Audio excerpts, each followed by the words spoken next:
You will hear a number of different recordings and you will have to answer questions on what you hear. There will be time for you to read the instructions and questions, and you will have a chance to check your work. All the recordings will be played once only. The test is in 4 sections. At the end of the test, you will be given 10 minutes to transfer your answers to an answer sheet. Now turn to Section 1.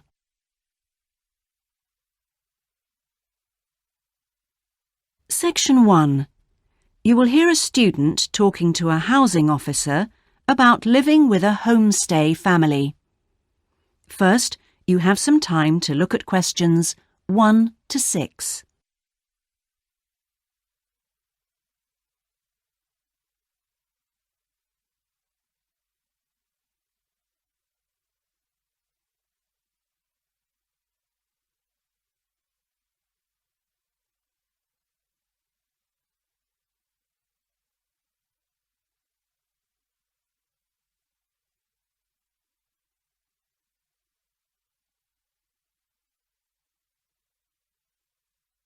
You will see that there is an example that has been done for you. On this occasion only, the conversation relating to this will be played first. Yes, what can I do for you? My friend is in homestay, and she really enjoys it, so I'd like to join a family as well. Okay, so let me get some details. What's your name? My name is Keiko Yuchini. Could you spell your family name for me? It's Yuchini. That's Yuichini.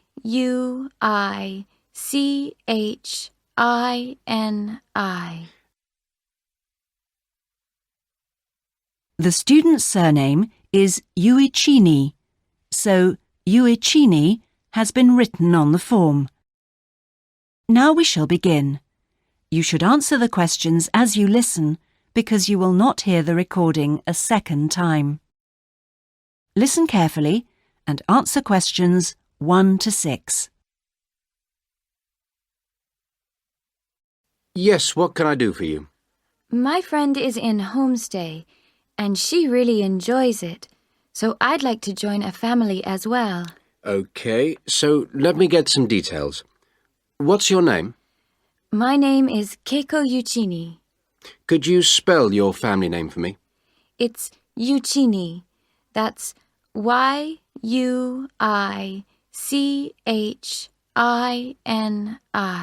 And your first name? It's Keiko. Keiko. That's Keiko Yuchini. Okay, and you're female. And your nationality? I'm Japanese. Right. And could I see your passport, please? Here it is. Okay, your passport number is JO6337. And you're how old? I'm 28 years old. Now, you live at one of the colleges. Which one? Willow College, room 21C. Right, 21C Willow College. And how long are you planning on staying with Homestay? About 4 months. Longer if I like it. And what course are you enrolled in? Well, I've enrolled for 20 weeks in the Advanced English Studies because I need help with my writing. And I'm nearly at the end of my first 5-week course.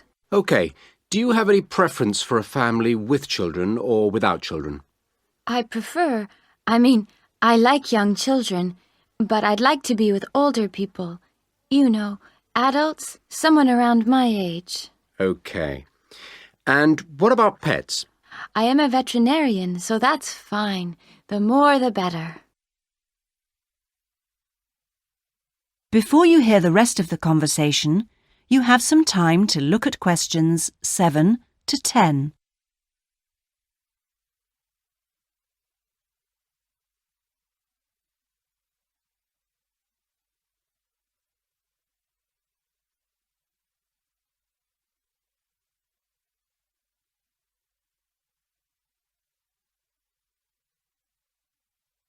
Now listen and answer questions 7 to 10. All right. Now, what about you? Are you a vegetarian or do you have any special food requirements? No, I am not a vegetarian, but I don't eat a lot of meat. I really like seafood. And what are your hobbies? I like reading and going to the movies. Do you play any sports? Yes, I joined the handball team, but I didn't like that, so I stopped playing. Now I play tennis on the weekend with my friends. All right. Let's see. Name, age, now the location. Are you familiar with the public transport system? No, I'm not really because I have been living on campus. I've been to the city a few times on the bus, but they are always late. What about the trains? I like catching the train. They are much faster. Now, let me go check on the computer and see who I've got. Listen, leave it with me. I'll check my records and I'll give you details this afternoon. Thank you for helping me. It's a pleasure. Bye. Bye. That is the end of section 1. You now have half a minute to check your answers. Now turn to section 2. Section 2. You will hear a guide giving a tour of a park. First, you have some time to look at questions 11 to 14.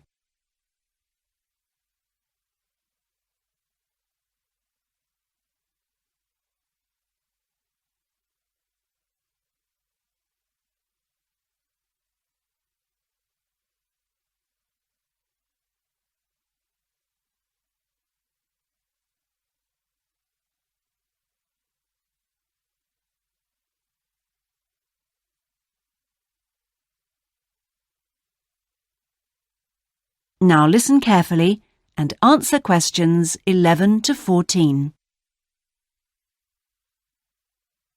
Welcome to all of you. Can everybody see and hear me? Good. I'm Sally, your guide for this tour of the Bicentennial Park. I hope that you're all wearing your most comfortable shoes and that you can keep up the pace. So, let's get underway on our tour around this wonderful park. I'll start today with some general background information. There used to be a lot of factories in this area until the 1960s. Creating the park required the demolition of lots of derelict buildings on the site, so most of the exciting park space all around you was originally warehouses and storehouses. The idea of building a public park here was first discussed when a property developer proposed a high-rise housing development, but the local community wasn't happy. If the land was to be cleaned up, they wanted to use the site for recreation. Residents wanted open space for outdoor activities rather than housing or even an indoor sports complex. Now, to the Bicentennial Park itself. It has two areas, a nature reserve and a formal park with man-made features and gardens. The tall blue and white building in front of us is called the Tower and is the centre point for the formal gardens. It stands 12 metres high, so follow me up the stairs to where we can take advantage of the fantastic views. Before you hear the rest of the tour, you have some time to look at questions 15 to 20.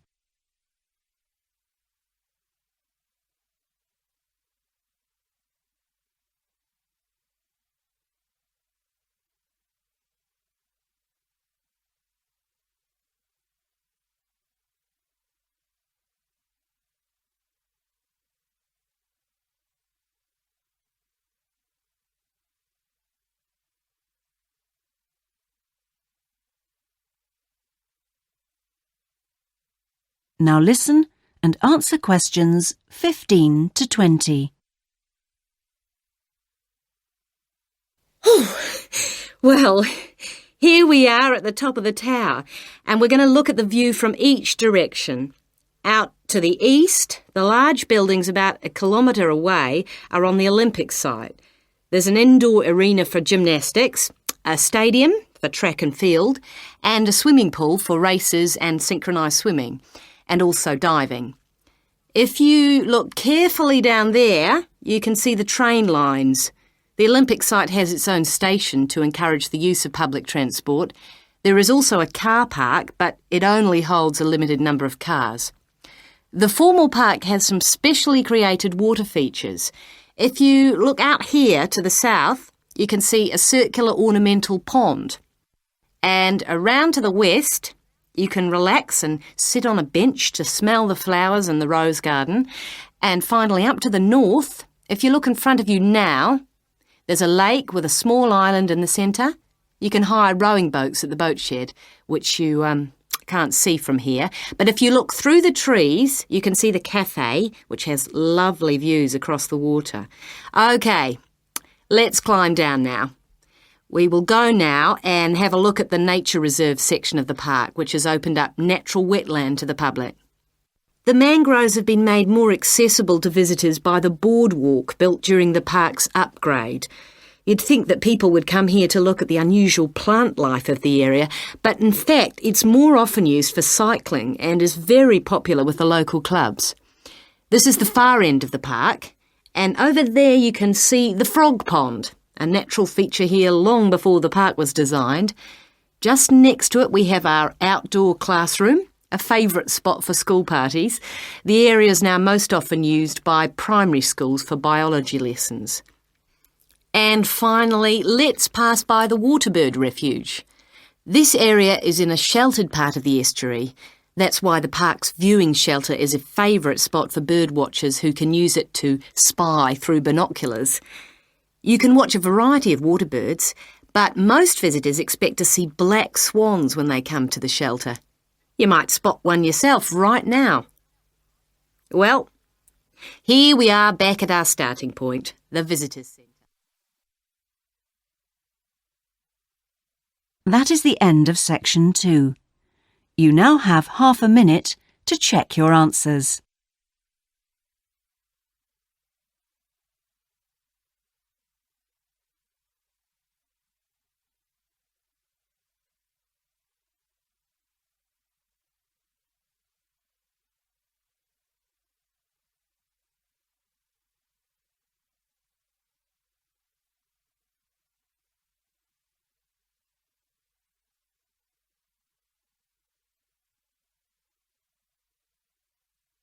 Now turn to section 3. Section 3.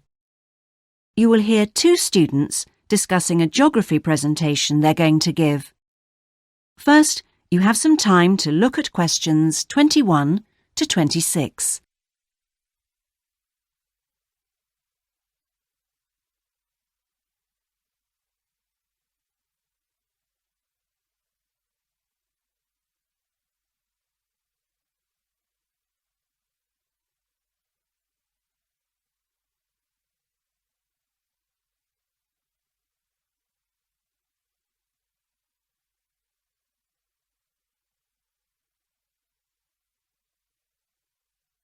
Now listen carefully and answer questions 21 to 26. Remind me, Trevor, how long is the presentation? Dr. White said 3 per hour. So about 20 minutes. Well, it'll be 15 minutes per presentation. And 5 minutes for questions? And is this one going to be assessed? No, not this time round, because it's the first one, you know. Oh, good news. Well, Trevor, what are we going to include? Well, do you think we ought to give some historical background? Oh, no, definitely not. We won't have time. OK, but I think we ought to say something about the geographical location, because not a lot of people know where the islands are. Yes, OK. I'll take notes, shall I? Yeah, that'd be a help. So, geographical location? Then we ought to give an overview of the whole education system. Shouldn't we say something about the economy? You know, agricultural produce, minerals and so forth? Well, Dr. White said we shouldn't go into that sort of detail. But it's pretty important when you think about it, you know, because it does influence the education system. Look, let's think about that one later, shall we? Let's see how we're doing for time. OK, so general overview of education. Of course. And then the role of English language. No, that goes in the language policy seminar, don't you remember? Are you sure? Positive. All right. So those are the topics we're going to be covering. Mm-hmm. Before you hear the rest of the discussion, you have some time to look at questions 27 to 30.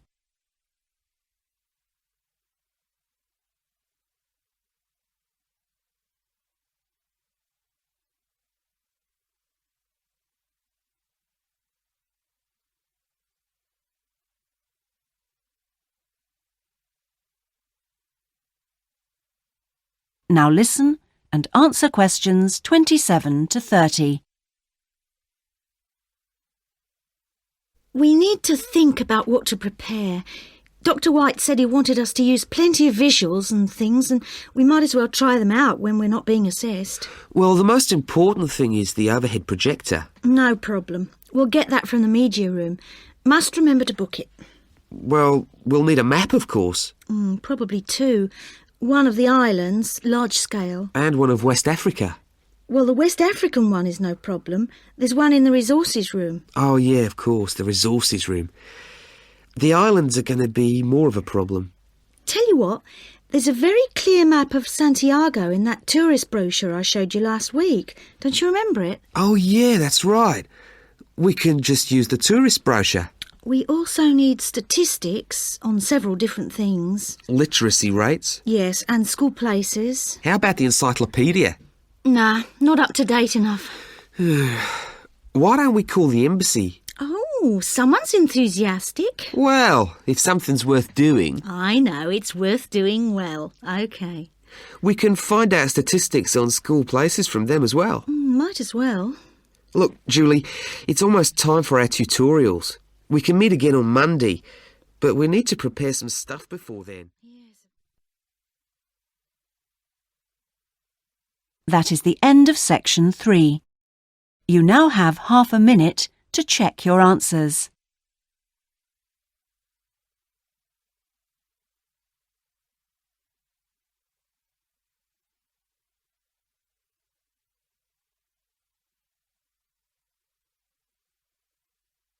Now turn to section 4. Section 4. You will hear part of a lecture about a chemical substance called monosodium glutamate. First, you have some time to look at questions 31 to 40. Now listen carefully and answer questions 31 to 40. In today's lecture, I'm going to talk about monosodium glutamate, or MSG as it's more commonly known. Now, MSG, as you probably know, is a flavor enhancer which is used particularly in Chinese and Japanese cooking. Today, I am going to explore why it is so popular in these cuisines and, more importantly, how does it enhance the flavor of food. The main reason why MSG is more commonly used in Japanese meals is tradition. For many thousands of years, the Japanese have incorporated a type of seaweed known as kombu in their cooking, as they discovered it had the ability to make food taste better. But it wasn't until 1908 that the ingredient in kombu, which was responsible for the improvement in flavor, was actually discovered to be glutamate by scientists working there. From 1908 until 1956, glutamate was produced commercially in Japan by a very slow and expensive means of extraction. It was in 1956 that the speed of the process was improved and industrial production increased dramatically and still continues to increase to this day. In fact, hundreds of thousands of tons of MSG are produced all over the world today.